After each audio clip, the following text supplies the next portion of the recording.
Ward আছিলে আৰু আজি ফাৰ্ষ্ট এপিয়াৰেঞ্চ আছিলে আমাৰ আজি সেয়াই আৰু এইটো ভৰলুৰ গছ কটা আন্দোলনৰ ওপৰত আছিলে। নাই অপমান ইয়াত অপমানৰ কথাই আহি নপৰে। অপমানৰ নহয়, গছ কটাৰ বিৰুদ্ধে আন্দোলন কৰিছিলো।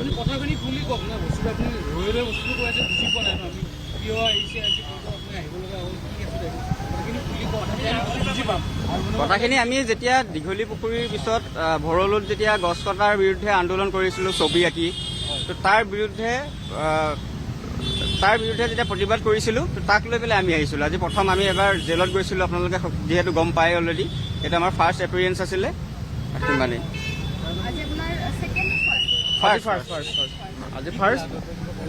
নাই একো কৰা নাই।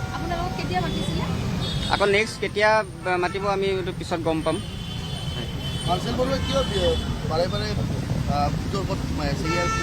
বিতৰ্ক চাওক, মই এইটো খুব সাধাৰণ কথা আছিলে যে আমাৰ প্ৰাণৰ জুবিন দাৰ ছবিখন মোহাৰি পেলোৱা হৈছিলে।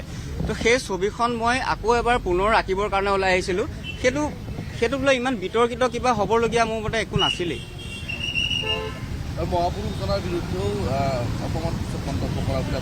অপমানসূচক মন্তব্যটো মই কেতিয়াও কৰা নাই। তেওঁক মই কৈছিলো যে শংকৰদেৱ এজন চাগে প্ৰথমজন বিপ্লৱী আছিলে, সেইটো কথাই কৈছো। এইটো অপমানসূচক বাক্য কেতিয়াও হ'বই নোৱাৰে। নিশ্চয় মহামান্য আদালতৰ ওপৰত আমাৰ সম্পূৰ্ণ বিশ্বাস আছে, কাৰণ আমি শান্তিপূৰ্ণ প্ৰতিবাদ কৰিছিলো। আমি নিশ্চয় ন্যায় পাম।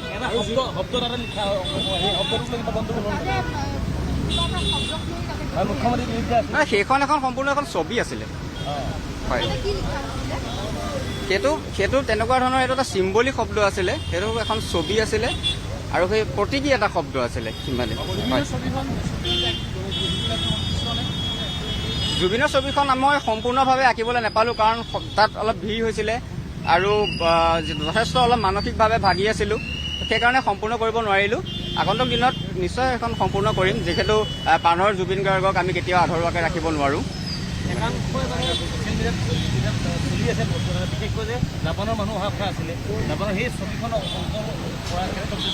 নাই ইয়াত আপোনাৰ ছবি চাওক, ছবি এখন অঁকাক লৈ পেলাই মই ভাবোঁ এইটো ছবি এখন ছবি হিচাপতে থাকিবলৈ লাগে। ইয়াত জাপানৰ প্ৰধানমন্ত্ৰী অহা নহা আমি সদায় বিচাৰোঁ, জাপানৰ পৰা প্ৰধানমন্ত্ৰী আহক, কোন আহক, আমাৰ ছবিখনক লৈ পেলাই সেইটো হ'ব লাগে বুলি মই নাভাবোঁ। এইটো মিছা এটা জুডিচিয়াৰী বিষয় এটা, এইটোত মন্তব্য কৰা ভাল নহ'ব। কিন্তু আজি আমাক ফাৰ্ষ্ট এপিয়াৰেঞ্চৰ কাৰণে মাতিছিলে, আমি আহিলোঁ, ফাৰ্ষ্ট এপিয়াৰেঞ্চ দিলোঁ। তাৰপিছত আপোনাৰ নেক্সট ডেট দিব আৰু আজি চাগে মেবি আমি চাৰ্জশ্বিটখন পাম, আৰু চাৰ্জশ্বিটখন পোৱাৰ পিছতহে আচলতে আমি গম পাম আচলতে আমাৰ ওপৰত কি অভিযোগ পুলিচে আনিছে বা আচলতে প্ৰকৃত কথাবোৰ। আৰু নাই আমাৰ ওপৰত যিখিনি অভিযোগ আনিছে, ধৰক আমাকতো আপোনাৰ এটেম্প টু মাৰ্ডাৰৰ দৰে ছেকশ্যন লগাইছিলে, তো মোটামুটি সেইখিনি কথা গম পাইছোঁ। কিন্তু চাৰ্জশ্বিটত পুলিচে কি লিখিছে বা চাৰ্জশ্বিটত আচলতে কি আছে সেই বস্তুখিনি আজি আমি সেই চাৰ্জশ্বিটৰ কপিটো পোৱাৰ পিছতে গম পাম। আৰু আচলতে নেক্সট আমাৰ চাৰ্জ হিয়াৰিং হ'ব, চাৰ্জ ফ্ৰেম হ'ব। তো গতিকে সেই বস্তুখিনি গোটেই আমি চাৰ্জশ্বিটখন পোৱাৰ পিছতে, এতিয়ালৈকে যিহেতু পোৱা নাই, আমি হয়তো 2 বজা 1 বজাৰ পিছত পাম। গতিকে চাৰ্জশ্বিটখন যেতিয়া পাম, চাৰ্জশ্বিটখন পোৱাৰ পিছতহে বাকী গোটেই কথাখিনি আচলতে আমি ক্লিয়াৰ হ'ম।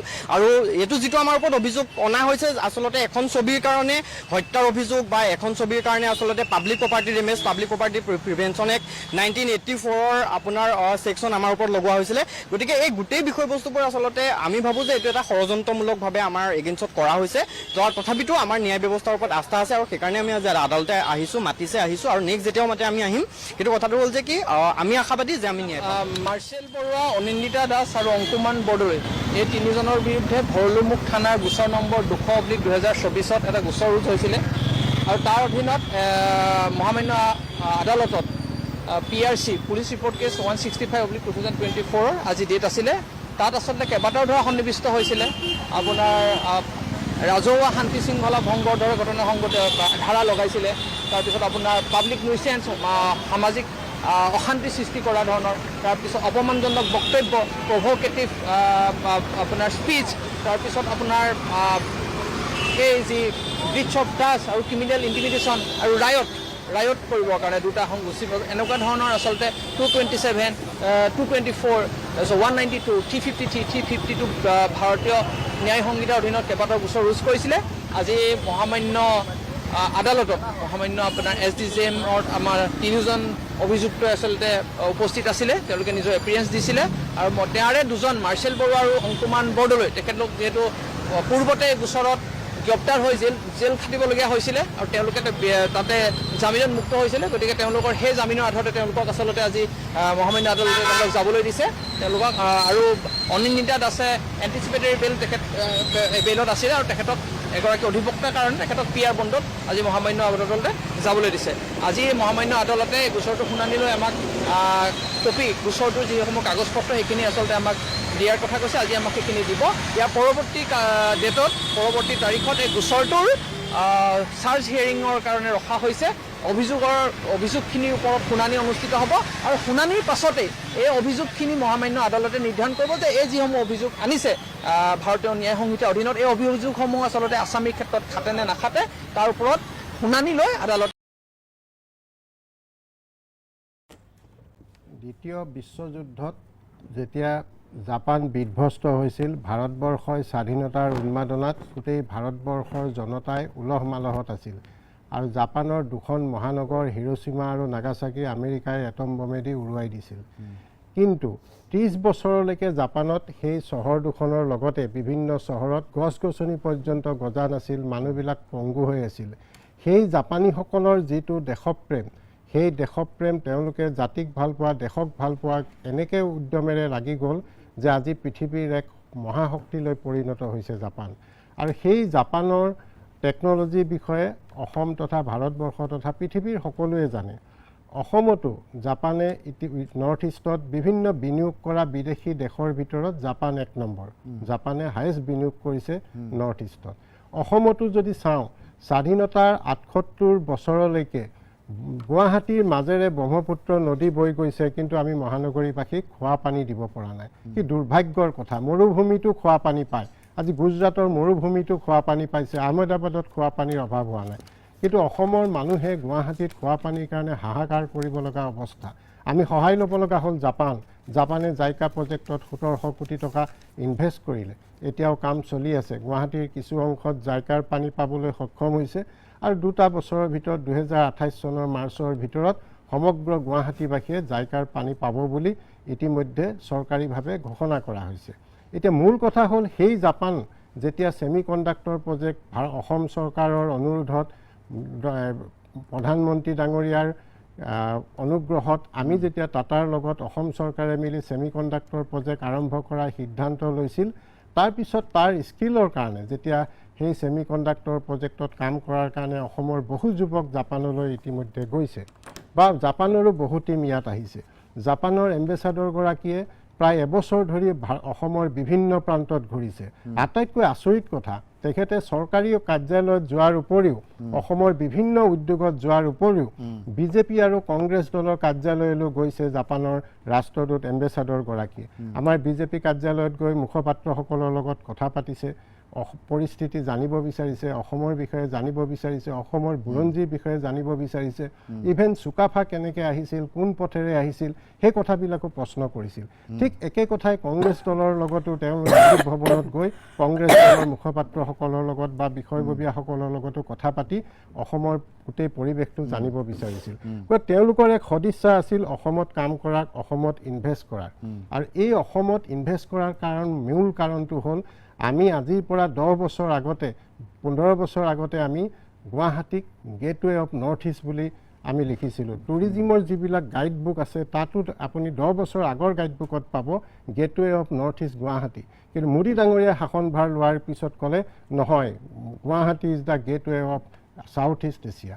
যেতিয়া সাউথ ইষ্ট এছিয়াৰ ৰাজধানী বুলি যেতিয়া গুৱাহাটীক নামাকৰণ কৰিলে, প্ৰৱেশদ্বাৰ বুলি ক'লে, তেতিয়া ইয়াৰ চুবুৰীয়া ৰাষ্ট্ৰসমূহৰ লগত ব্যৱসায় বাণিজ্য আৰম্ভ কৰাৰ বাবে জাপানকে নহয় ইউৰোপৰ বিভিন্ন দেশ আগবাঢ়ি আহিল।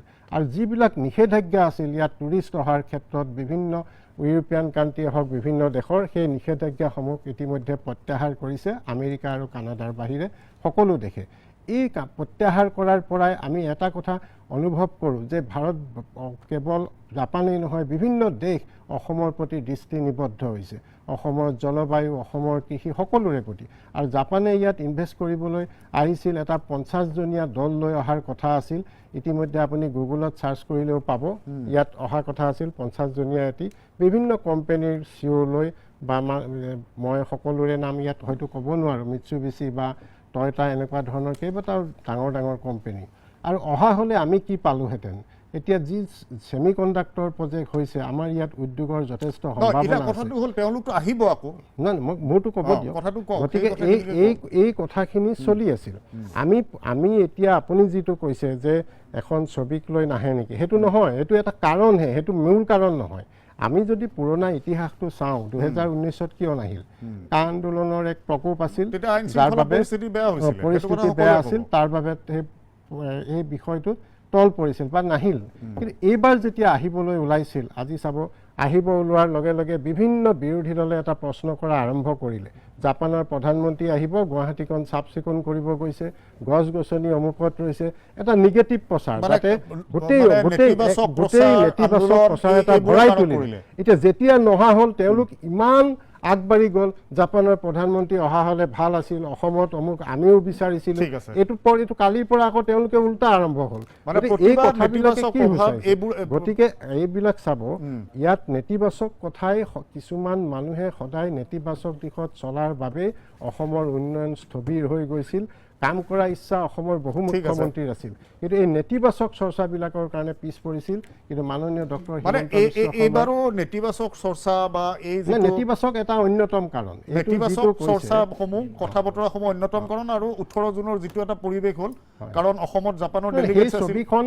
আৰ্টিষ্টজনক মই দুখ দিব চাব মই আৰ্টিষ্টজনক দুখ দিব বিচৰা নাই তেওঁ এখন ছবি আঁকিছিল সেইখন মছজিদিয়াত তেওঁ অন্তৰে বেয়া পাইছে তেওঁৰ প্ৰতি মোৰ কোনো বেয়া ভাৱ নাই কিন্তু সেই ছবিখনক লৈ এছামে যিটো বিতৰ্ক কৰিলে সেই বিতৰ্কটোৱে গোটেই অসম তথা আজিকালি এটা সৰু খবৰ পৃথিৱীৰ কোন পাইগে এটা ছেকেণ্ডত সেই আগৰ দিন নাই বাতৰি কাকতত পিছদিনা ওলাব খবৰটো পিছদিনা পাব এতিয়া মুহূৰ্তত খবৰটো বিয়পি যায় এই যিটো ছবিখন অঁকাৰ পিছৰ যিটো পৰিস্থিতিৰ সৃষ্টি কৰিলে সেই সৃষ্টি কৰাৰ ফলত সমগ্ৰ অসম বুলি নহয় সমগ্ৰ বিশ্বই গম পোৱাৰ পিছত এটা অনুভৱ কৰিলে এইটো এটা অন্যতম কাৰণ আৰু যিহেতু এই অহা আহিব বুলি আজিৰ পৰা এসপ্তাহ আৰু তেওঁ আহিব 1 2 3 তেওঁ ভাৰতবৰ্ষলৈ আহিব নাহিলে কথাটো বেলেগ হ'লহেঁতেন যে তেওঁ নাহিলে কিন্তু তেওঁ আহিব ভাৰতত গতিকে অহাৰ পিছত আমি আশা কৰিছোঁ যে আমি অসমে যিখিনি পাব লাগিছিল সেইখিনি হেৰুৱালোঁ অসমৰ পজিটিভ চিন্তা কৰা মানুহ অসম আৰু অসমীয়াক ভাল পোৱা অসমৰ মন আৰু মগজুত ৰাজ্যখনৰ উন্নয়ন চিন্তা কৰা তৰুণ প্ৰজন্মৰ ভৱিষ্যতৰ প্ৰতি শংকিত হৈ থকা অসমৰ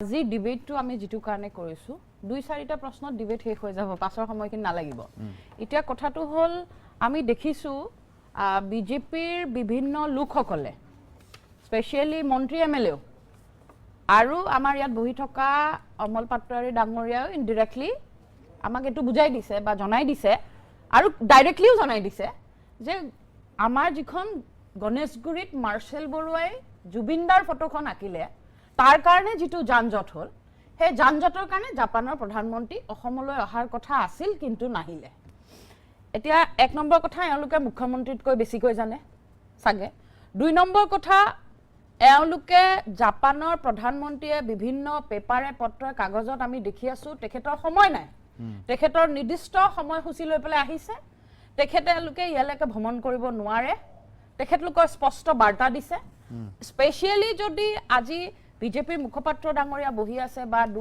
যিসকল এটা কি কয় ফেলা চামুণ্ডা বুলিয়ে ক'বনে অন্ধভক্ত বুলিয়ে ক'বনে কি বুলি ক'ব মই নাজানো বা মন্ত্ৰী এমএলএ যিয়ে নহওক সন্মানীয় মন্ত্ৰী এমএলএ সকলক তেওঁলোকক যদি বিশেষভাৱে মেইল সেল কৰিছে ফোন কৰিছে মই নাজানো 3 নম্বৰ কথা মোক এটা কথা ক্লিয়াৰলি ক'ব লাগে আপনি অংকুৰদায়ও ক'ব লাগে যে জাপানৰ প্ৰতিনিধি বা চুৰাংচোৱা যিয়ে নহওক তেওঁলোক অসমলৈ আহিছে তাৰ নিৰ্দিষ্ট প্ৰমাণ আছে নে নাই কাগজ পাতিটো থাকিব জাপানৰ পৰা প্ৰতিনিধিৰ দল এটা ভাৰতলৈ আহিছে ভাৰতৰ পৰা গুৱাহাটীলৈ আহিছে তাৰ নিশ্চয় ডকুমেণ্টেড কিবাটো থাকিব কাগজ পত্ৰ তেওঁটো ক'লে যে জাপানৰ বৈদেশিক প্ৰতিনিধি আহি আপোনালোকৰ প্ৰদেশ কংগ্ৰেছৰ কাৰ্যালয়লৈ গৈছে এম্বেছাডৰ তেওঁ নিজে ক'লে অনুষ্ঠানত মুখপাত্ৰৰ লগত কথা পাতিছে মইতো গম আমি নাজানো মই আপোনালোকৰ অনুৰোধ জনাইছো আপুনি মোবাইলেৰে যোগাযোগ কৰক মই যোগাযোগ নকৰো বিজেপি দলৰ কাৰ্যালয়টো আহিছে কংগ্ৰেছ দলৰ কাৰ্যালয়টো গৈছে আপুনি এতিয়া যোগাযোগ কৰিব নহলে মই যোগাযোগ কৰি আপোনাক স্পোকসপাৰসন মই গম পোৱা নাই আমাৰ তেনেকুৱা কোনো নটিফিকেশন নাই মিডিয়া গ্ৰুপত নাই আপোনাৰ অনুপস্থিতিত গৈছে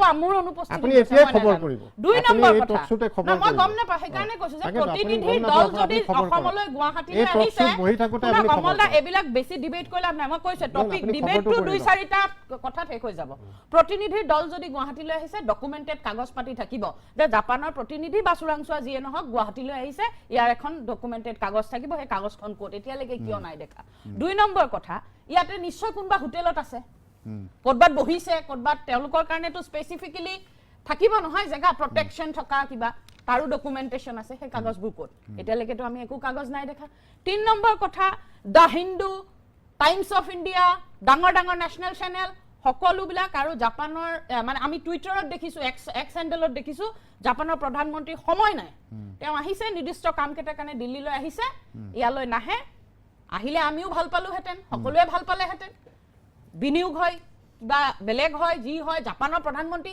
অতিথি দেৱ ভৱ ভাৰতবৰ্ষত এইটো কথাই আছে যিকোনো আলহীয়ে তেখেতটোতো বহুত ডাঙৰ প্ৰজেক্ট লৈ আহিব কিন্তু যিকোনো আলহী যেতিয়া বাহিৰৰ পৰা আমি ভাল পাওঁ গতিকে তাৰ কিবা ডকুমেন্টেড কিবা কাগজ আছে না তেওঁলোকে হয়তো মই কৈছো মেইল সেল পাৰ্সোনালি কৰিব পাৰে 4 নম্বৰ কথা আজি গুৱাহাটীত কিমান প্ৰতিবাদ হৈছে নো আজি দিল্লীত কিমান প্ৰতিবাদ হৈছে ধাৰাবাহিক প্ৰতিবাদ হৈ আছে সিজিপি কক্ৰোচ জনতা পাৰ্টিয়ে ধাৰাবাহিক প্ৰতিবাদ কৰি আছে প্ৰথমটো দিল্লীয়ে কেনসেল কৰি দিলেহেঁতেন ভাৰতে কেনসেল কৰি দিলেহেঁতেন গুৱাহাটীত সাধাৰণ এই গণেশগুৰিৰ যানজঁটৰ কাৰণে তেওঁলোক নাহিলে 4 নম্বৰ কথা এই যে গণেশগুৰিত যানজঁট হল এই যে ফটোখন জুবিনদাৰ মুছি দিয়া হল জাপানৰ প্ৰধানমন্ত্ৰী আহিব তেওঁলোকেওতো জানে এনেকৈ চুৰাংচোৱা আহিব বা প্ৰতিনিধি আহিব চৰকাৰকতো জনাই আহিছে তেতিয়া হলে ইমান দুৰ্বল প্লেন লৈ পেলে ইমান দুৰ্বলভাৱে আমাৰ অসমখনক চৰকাৰে গভৰ্ণমেণ্টে কিয় দেখুৱাবলৈ চেষ্টা কৰিলে তেওঁলোকে এখন ভালকে ৰাখিব লাগিছিল 4 নম্বৰ কথা আজি 5 নম্বৰ কথা তাতকে আজি অম্বুবাসীত বেছি ভিৰ হৈ আছে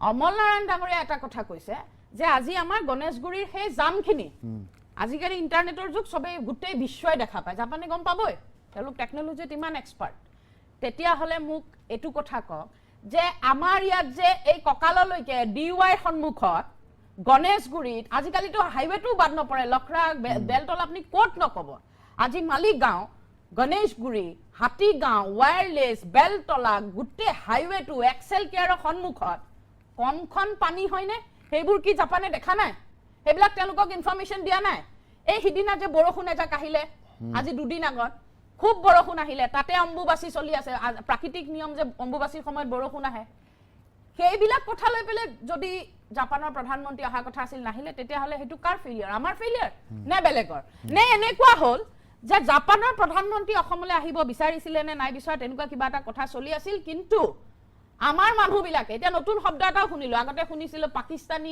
মিয়ানি এইবিলাক শুনিছিল এতিয়া শুনিলো কিবা নতুন এটা শব্দ নৈৰাজ্যবাদী বামপন্থীটো বাৰু শুনিয়ে আছিলো এটা নতুন শব্দ এটা এনি টাইম নৈৰাজ্যবাদী এনেকুৱা নেৰেটিভ চলাই এইবিলাকটো ফেইলিয়াৰ কাৰ চৰকাৰৰ ফেইলিয়াৰ গণেশগুৰিত জুবিনদাৰ ফটোখন আছে গুটেই গুৱাহাটীখন ধুনীয়া কৰিছে জুবিনদাৰ ফটোখন যদি নুমুছিলেহেঁতেন এতিয়া মৃগেন শৰণীয়া ডাঙৰীয়াই ক'ব মই নাজানো কোনোবাই ক'ব মই নাজানো তেতিয়া হলে গণেশগুৰিত গুৱাহাটীত হৈ থকা কথাবিলাক তেওঁলোকে জানে নে নাজানে তেওঁলোকে কি হৈ আছে গম পায় নে নেপায় ছবিখন যদি ইমান বিশেষ মুছিব লগা আছিল কিবা আছিল তেওঁলোকে আগে এটা ইনফৰ্ম কৰিব লাগিছিল যে আমি চৰকাৰে ক'ব লাগিছিল যে আমি এইখন ফটো মুছিব লগা হল এটো কাৰণত ইয়াৰ বদলি আমি এইখিনি জায়গা বা আমি এনেকে কৰিম নাই কোৱা ঘপকে মুছি দিছে মানুহৰ উত্তেজনা 10-15 মিনিট সময় আধা ঘণ্টা জাম লাগিছে তাতকেতো হেভি জামত আমি সদায় ফচি আছো সেইবিলাক কি তাৰ উপৰি আপুনি নেহাহিব কেলে ককচোন এই ড্ৰিল মেচিন লগাই যে ফুটা কৰি গছবিলাক কৰিছে হ'ব পাৰে মাটি পকাৰ তলত কংক্ৰিটৰ তলত মাটি আছে গছ গজিব পাৰে কিন্তু জাপানৰ প্ৰধানমন্ত্ৰী আহিলে বুলিয়েনো আপুনি যে মেইন ৰোড বিলাক যে ইমান সাফাই কৰি আছে ভিতৰখন কৰবাত কিবা সাফা কৰিছে নেকি নাই কৰা সব এই সাইডতে গছ পুলি লগাইছে এতিয়া যে জাপানৰ প্ৰধানমন্ত্ৰী বাৰু নাহিলেও গুৱাহাটীখন ধুনীয়া হল আমাৰ কাৰণে ভাল কথা কিন্তু এইবিলাকত যে কত টকা হজম হৈছে আজি আপুনি এতিয়া মই এই জাস্ট চানমাৰী ফ্লাইঅভাৰখন দেখিলো বৰষুণ দিলে এতিয়া পিছল খাই চানমাৰী ফ্লাইঅভাৰ এয়া তেওঁলোকে উন্নতি কৰিছে 4-5টা প্ৰশ্ন যদি উত্তৰ দিব পাৰে ডিবেট ইজ ওভাৰ বুলি ক'ব পাৰি ঠিক আছে মই আমাৰ কংগ্ৰেছৰ সন্মানীয় মুখপাত্ৰ বিদিশা নেওগ বাইদেৱে কৈছে যে জাপানৰ এম্বেছাডৰ কংগ্ৰেছ অফিচত যোৱাটো তেখেতে নাজানে গতিকে তেখেতে এম্বেছাডৰ নিজৰ অফিচত যোৱা কথাটো নাজানে যে এম্বেছাডৰে ইয়াত যে ঘূৰি আছে ইণ্ডাষ্ট্ৰীত গৈছে দুটা মই অন্য ৰাজনৈতিক দলৰ তাত গৈছে নগৈছে নাজানো কিন্তু এই দুটা প্ৰধান ৰাজনৈতিক দলৰ তাত গৈছে তেখেতে খবৰ কৰি ল'ব এই ষ্টুডিঅ'ত বহি থকা সময়ত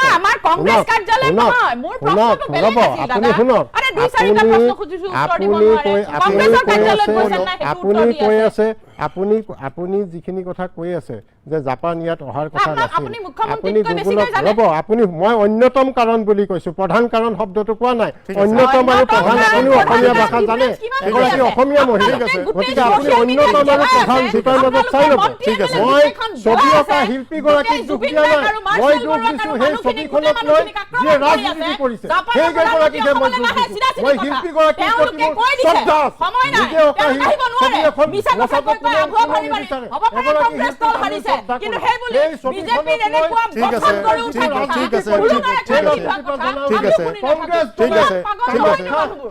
অম্বুবাচী মেলাৰ কথা কৈছে এই কামাখ্যা মন্দিৰ পাকিস্তানত দিব ওলাইছিল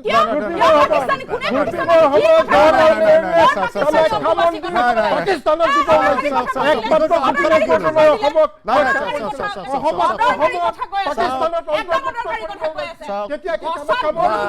কথাবোৰ বেলেগ ফালে গৈ আছে আপুনি অম্বুবাচী কথাবোৰ বেলেগ ফালে গৈ আছে মই মন্দিৰৰ কথা কৈছো কথাবোৰ বেলেগ ফালে গৈ আছে এই সময়ত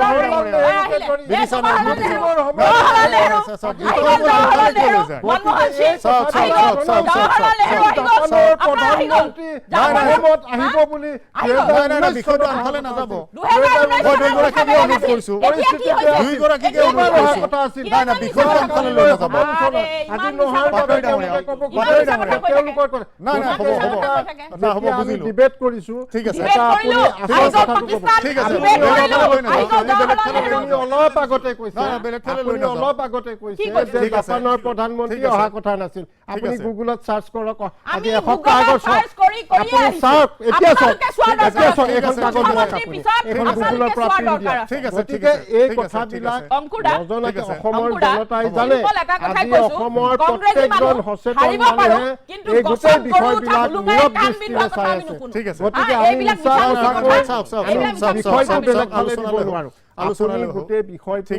আপুনি গোটেই বিষয়টো ভালদৰে চাওক আজি 6 দিন আগতে জাপানৰ আপুনি গুগলত চাৰ্চ কৰিলে চব ওলাব জাপান যে এখন মেইন ইনভেষ্টৰ তাত কি লিখা আছে কিয় অহা কথা আছিল গতিকে আপুনি নিশ্চিত থাকক ডক্টৰ হিমন্ত বিশ্ব শৰ্মা ডাঙৰীয়াই অসমত জাপানৰ প্ৰধানমন্ত্ৰী নাহিলেও অসমৰ উন্নয়নৰ কাৰণে তেখেতৰ যিটো ভিজনেবল যিটো দূৰদৃষ্টি সম্পন্ন দৃষ্টি অসমত যথেষ্ট ইনভেষ্টমেণ্ট হ'ব আশাবাদী আৰু হয়তো বেছি হ'লহেঁতেন অসমত আহিলে কিন্তু এতিয়াও হ'ব ঠিক আছে মই প্ৰাগজ্যোতিষ বনিয়াৰ ওচৰলৈ আহিম তাৰ পূৰ্বে মই মুখ্যমন্ত্ৰী হিমন্ত বিশ্ব শৰ্মাৰ কেবিনেটত কালি তেওঁ কেবিনেটৰ অন্তত যিটো তেওঁ বৈঠক সংবাদমেল সম্বোধন কৰিছিল সেই সংবাদমেলত তেওঁ কিছু কথা কৈছিল তাৰে 2 মিনিট মই ছুটিকে তেওঁ কোৱা 2 মিনিটত কথা কিছুমান দেখুৱাই ল'ব বিচাৰিছোঁ এই গোটেই জাপানৰ প্ৰধানমন্ত্ৰীৰ ভ্ৰমণটোক লৈ যিটো এটা আশংকা যিটো ধৰণৰ ছ'চিয়েল মিডিয়াত বহুতে লিখি আছে বিনিয়োগৰ সম্ভাৱনা শেষ অসমত আৰু বিনিয়োগ নহ'বই তেনেকুৱা এটা চিন্তা দি দিছে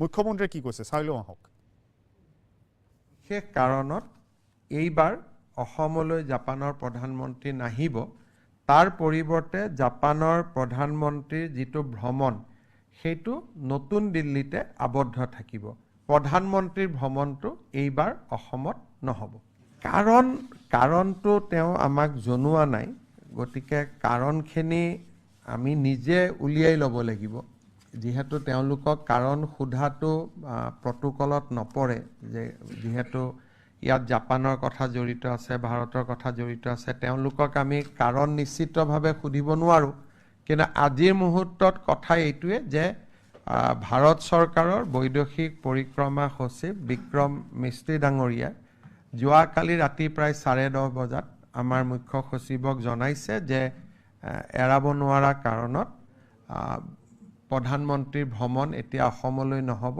নতুন দিল্লীত হ'ব। আৰু দ্বিতীয়তে তেওঁলোকে আমাক কৈছে যে কিন্তু ইনভেষ্টৰ যিটো মিট সেইটো এপ্ৰপ্ৰিয়েট সময়ত অসমত তেওঁলোকে অনুষ্ঠিত কৰিব। মই কৈছোঁ যে ঘটনাখিনি গোটেই আমাৰ সন্মুখত আছে। কোনোবাই ক'ব এইটো কাৰণে নহ'ল, কোনোবাই ক'ব এইটো কাৰণে নহ'ল। এই গোটেই কথাখিনি মই আপোনালোকক ক'ব পাৰিম যিদিনাখন মই জয়শংকৰ ডাঙৰীয়াৰ লগত ডিৰেক্টলি কথা পাতিব পাৰোঁ। যেতিয়ালৈকে কথা নাপাতোঁ মুখ্যমন্ত্ৰী এজনে আনভেৰিফাইড কথা কোৱাটো উচিত নহয়। দুই প্ৰধানমন্ত্ৰীৰ মিটিং, ইয়াত আহিলেও মই তেওঁক খালি এবাৰ লগহে কৰিব পাৰিলোহেঁতেন। মিটিংটো ভাৰত চৰকাৰ আৰু জাপান চৰকাৰৰ মাজত হয়, অসম চৰকাৰৰ মাজত নহয়। কিন্তু ডেফিনেটলি ইনভেষ্টমেণ্ট মিটিংখনত আমাৰ ৰোলটো বেছি হ'লহেঁতেন। কিন্তু ইনভেষ্টমেণ্ট মিটিংখন পৰৱৰ্তী সময়টো হ'ব, সেইখন কেনচেল নহ'ব, টাইমটো চেঞ্জ হ'ব। কিন্তু ভাৰত চৰকাৰে আমাক কৈছে যে আমি ইনভেষ্টৰ মিটিংখন গুৱাহাটীত আমি কৰোৱাম বুলি। আপোনালোক গোটেইকেইজনে কওক, জাপানৰ প্ৰধানমন্ত্ৰী অহাৰ আগত কোনোবা এটা সংগঠনে কৈছিল নেকি যে জাপানৰ প্ৰধানমন্ত্ৰী আহিব নালাগে? লুৰিণজ্যোতি কোনোবা এটা দল আহিব নালাগে বুলি কোনোবা এটা সংগঠনৰ দাবী যদি আছিল, আপুনি ক'ৰবাত যদি পৃথিৱীত শুনিছে আমি নাজানো, জাপানৰ প্ৰধানমন্ত্ৰী আহিব নালাগে বুলি আপুনি বাক্যটো শুনি লওক। জাপানৰ আপুনি কওঁতে মই এটা শব্দও কোৱা নাই, সকলো সংবাদ মাধ্যমত ওলাইছে, আপুনি সেই কথাটোৰো খবৰ ৰখা নাই। আপুনি কওঁতে মই এটা শব্দও কোৱা নাই, মোৰ কথা শুনি লওক, পাছত আপুনি ক'ব দেই। মই কৈছোঁ যে অসমৰ কোনোবা এটা ৰাজনৈতিক অৰাজনৈতিক বা যিকোনো ধৰণৰ দল সংগঠনে ক'ৰবাত কৈছিল নেকি যে জাপানৰ প্ৰধানমন্ত্ৰী আহিব নালাগে, আমাৰ এইটো দাবী? আমি পৃথিৱীত ক'তো শুনা নাই, সেই কথাটো কোনেও কোৱা নাই। সকলোৱে বিচাৰিছিল যে আহক। কিন্তু এতিয়া আপোনালোকে চাওক, তেখেতে আৰু এটা কথা ক'লে, আমি মুখ্যমন্ত্ৰী ডাঙৰীয়া বিচাৰ কৰিবলৈ কৈছে। আমি এইবোৰ কথাও বিচাৰ কৰিছোঁ যে যিটো ধৰক জাপান ইমান জাপান কৈ জাপান আহিব লাগে, জাপানৰ কথা কৈ আছে। তেখেতেও কৈ গ'ল যে জাপানৰ যিটো এটা কোম্পানী যে জাপান ইণ্টাৰনেশ্যনেল কোঅপাৰেটিভ এজেঞ্চি জাইকাৰে 1700 কোটি টকাৰ ইনভেষ্টেৰে আজি কিমান বছৰ আগতে 2008 আৰম্ভ কৰিলে যে গুৱাহাটী মানুহক খোৱা পানী যোগান ধৰিব। 2008 পৰা চলি এতিয়া ক'ৰবাত 10 ঘৰ 5 ঘৰ 100 ঘৰ মানুহ পোৱাৰ বাদে 60% 18 বছৰৰ পিছত মাত্ৰ 60% মানুহ আজিৰ দিনটোতো গুৱাহাটীত খোৱা পানী নাপায়। গতিকে জাপানে নাজানে অসমত এই কি কেনেকৈ কাম চলে, জাপানত ইনভেষ্ট কৰিলে কেনেকৈ 18 বছৰেও যে এটা কাম নহয় কি, সেইবিলাক জাপানে নাজানে। গতিকে অসম চৰকাৰে এই নিজৰ ৰেকৰ্ডবোৰ ঠিক কৰক। বহু কাৰণ থাকিব পাৰে, গতিকে নিজৰ গালৈ এবাৰ চিকুটি চোৱাটো ভাল। মুখ্যমন্ত্ৰী ডাঙৰীয়াক বিচাৰ কৰিবলৈ কৈছে। আপোনাৰ জৰিয়তে আমি মুখ্যমন্ত্ৰী ডাঙৰীয়াক কৈছোঁ, জাইকা প্ৰজেক্টটো 18 বছৰে আজিলৈকে যে 60% মানুহে খোৱা পানী নাপায়। গতিকে জাপানে কি এইবিলাক নাজানে? জাপানে এইবিলাক ফ'ল' আপ নকৰে যে ইমান টকা ইনভেষ্ট কৰা জাপান ফাণ্ডেড এটা কোম্পানী এই ধৰণৰ যে অচল অৱস্থা চলি থাকিল, সেই কথাটো। দ্বিতীয়তে তেখেতে আৰু এটা কথা ক'লে দেই, এতিয়া জাপানত নহাটোক লৈ এবাৰ বহুত হৈছে যে নাহিলে, আহিবলৈ নিদিলে, তেওঁলোকে কাল্পনিক কিছু বহুত ডাঙৰ ডাঙৰ পণ্ডিত আছেতো অসমত, কাল্পনিক কথা লৈ যে আহিবলৈ নিদিলে। কিন্তু যিখিনি আহিলে, এডভান্টেজ আছাম 1.0, এডভান্টেজ আছাম 2.0, সেই যে জালুকবাৰীত টুইন টাৱাৰ বনাব বুলি ডাঙৰ পতাকা লগাইছিল, আজিলৈকে এডভান্টেজ আছাম 1.0, 2.0 নামত কিমান মানুহে চাকৰি পালে, কি ষ্টেটাছ আছে, কিমান আমাৰ লাভ হ'ল, তাৰ শ্বেতপত্ৰ এখন কেতিয়াবা ক'ৰবাত কিবা এটা মুখ্যমন্ত্ৰী ডাঙৰীয়াই কৈছে নে যে এডভান্টেজ আছাম সৰ্বানন্দ সোণোৱালৰ দিনত, এডভান্টেজ 2 এইখন চৰকাৰ হিমন্ত বিশ্ব শৰ্মাৰ দিনত ক'ত কি হ'ল? তেখেতে অকণমান দেৰি আগত ক'লে ছেমি কণ্ডাক্টৰ। মোক আপুনি অংকুৰ দা কওক, আমি ইমান মূৰ্খ নহয়। ছেমি কণ্ডাক্টৰ যিটো টাটাৰ কথা কোৱা হৈছে, পেপাৰ মেলৰ মাটিটো চৰকাৰে কিনি লৈছে।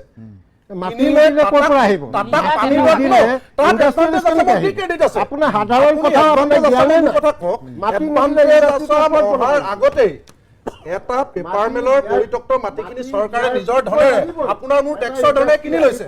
আপোনাৰ মোৰ টেক্সৰ ধনেৰে চৰকাৰে পেপাৰ মেলৰ মাটিখিনি কিনি ল'লে, কিনি লৈ সেইখিনি পানীৰ দৰত টাটাক দিছে। টাটাই সেইটো কাম কৰিছে। তাত এডভান্টেজ আছে কি হ'ল? আকৌ কৈ আছে ACB যে আদানীৰ কথাটো কৈ আছে। আদানী আপুনি চাব, যিটো কয়লা আমি ছাবচিডি ৰেটত কেন্দ্ৰৰ পৰা আমি পালোঁ, যিটো আমি অনুদান হিচাপে পালোঁ, সেই কয়লাটো আমি যদি আদানী বা বেলেগক যদি আদানীয়ে যদি সেই কয়লা কিনিব লগা প্ৰিমিয়াম ৰেট বা উচ্চ হাৰত তেওঁলোকে কিনিব লাগিলেহেঁতেন, সেই অসমে কেন্দ্ৰৰ পৰা পুৰা কয়লাটো ফ্ৰীকৈ আমি আদানীক গতাই দিছোঁ। আৰু 5 কোটি মানে 500 কোটি টকাত কেৱল আপুনি 4,500 বিঘা মাটি আমি তেওঁৰ হাতত তুলি দিলোঁ। এতিয়া তাৰ পৰা আমি কি পাম নাপাম এইটো একো অংক হোৱাই নাই। আমাৰ পৰা যিটো ল'ব লাগে তেওঁলোকে লৈ ল'লে, কিন্তু এতিয়ালৈকে আমি পানীৰ দৰত আমাৰ বস্তুখিনি সমজাই দিলোঁ, সেয়া এডভান্টেজ আছামৰ আমাৰ লাভ হৈছে। আমাৰ মূল্যৱান 4,500 বিঘা মাটি পানীৰ দৰত আমি আদানীৰ হাতত তুলি দিলোঁ। এতিয়া বিজনেছ কৰিব, তাৰ পৰা আমি এমপ্লয়মেণ্টেই পাম নে কি আমি ফ্ৰীকে কাৰেণ্ট পাম নে, সেইটো এইটো কেতিয়া হ'ব এইটো কোনেও নাজানে। কিন্তু আমাৰ পৰা লুটিব লগাখিনি আদানীয়ে লুটি ল'লে, সেয়া হৈছে এডভান্টেজ আছাম। গতিকে এই গোটেই কথাখিনি তেওঁলোকে যি ধৰণেৰে গোটেই কথাখিনি লৈ যায়, এতিয়া লাষ্টত গৈ নাহা তেওঁলোকৰ নিজৰ দৃষ্টি। এতিয়া চাওক লজিষ্টিক ছাপৰ্টৰ কথা ক'লে দাদা, তেখেতলোকে কৈছে যে ঠিক আছে জাপানৰ প্ৰধানমন্ত্ৰীজন এনেকুৱা নেকি যে মোৰ লগৰ মই বনিয়াদাক ক'লো ব'লক বনিয়াদা মই কাজিৰঙা এপাক ফুৰি আহোঁ। জাপানৰ প্ৰধানমন্ত্ৰী এনেকুৱা হোৱা বস্তু নেকি? জাপানৰ প্ৰধানমন্ত্ৰী অহাৰ আগতেতো হৈছে, হোৱাৰ পিছত আপুনি মোক কওক যিখিনি জাপানৰ এখন দেশৰ প্ৰধানমন্ত্ৰী বা ৰাষ্ট্ৰপ্ৰধান এজন যে বেলেগ এখন দেশলৈ যাব, তেওঁ ক'ত থাকিব, কি খাব, বহুত প্ৰট'কল থাকে। সেই প্ৰট'কলৰ মাজেদি আহোঁতে আমাৰ গুৱাহাটীত কিজানি এনেকুৱা এখন হোটেলে নাই যিখন হোটেলত জাপানৰ প্ৰধানমন্ত্ৰী থাকিব। এই কথাখিনিও আমিতো আলোচনা কৰিব লাগিব। সেইবোৰ নহয় দাদা। জাপানৰ প্ৰধানমন্ত্ৰী যে লজিষ্টিক বুলি যে কোৱা হৈছে, যে লজিষ্টিক কথাটো লজিষ্টিক কাৰণত যে তেখেত অহা নাই, কিজানি তেনেকুৱা ধৰণৰ সুব্যৱস্থাই নাই। আমি আশা কৰিম, আমাৰ এইটো দৈন্যতা আমি আশা কৰিম যে ভাৰতৰ বৰ্ষৰ লগতে অসমৰ ইকনমি এই পৰ্যায়লৈ যাওক যাতে পৃথিৱীৰ আটাইতকৈ উন্নত দেশৰ মানুহ আহি ইয়াত থাকিব পাৰে, উন্নত সুবিধা পাব পাৰে, সেয়া আমাৰ সদায় আশা। কিন্তু তাৰ কাৰণে সেই কথাবিলাক নকৈ সৰু ল'ৰা এটা এখন ছবি আঁকিলে, সেই ছবিখনৰ কাৰণে হেনো এতিয়া মানে এখন ইমান ছেটেলাইটত আগবঢ়া টেকনলজিত আগবঢ়া জাপানৰ প্ৰধানমন্ত্ৰীজন নাহিলে। গতিকে এই ধৰণৰ কথা পাকে পকাৰে গৈ নিজৰ কথাখিনি নকৈ এই ধৰণে থুকি থাপি থোৱাৰ ফলত, গতিকে মই শেষত এটাই কথা মই ক'ব বিচাৰিছোঁ বিজেপি চৰকাৰক, মুখ্যমন্ত্ৰী ডাঙৰীয়ালে মুখপাত্ৰগৰাকীৰ জৰিয়তে, যে আপোনালোকক মই পুনৰবাৰ কৈছোঁ মেচিভ মেণ্ডেট দিছে, অকুণ্ঠ জনসমৰ্থন অসমৰ ৰাইজে দিছে। গতিকে আপোনালোকে 102 ৰাইজৰ কল্যাণকামী, ৰাইজৰ হিতৰ কামখিনি কৰক। এই যে বাহিৰে মানে কি কয় ৰং চং ভিতৰি কোৱা বাতৰি নীতিবিলাক বাদ দিয়ক। বাহিৰে ৰং চং ভিতৰি কোৱা বাতৰি নহয়, ভালকে আপোনালোকে কাম কৰক, ৰাইজৰ হৈ কাম কৰক, সেইটোৱে আমি বিচাৰিম।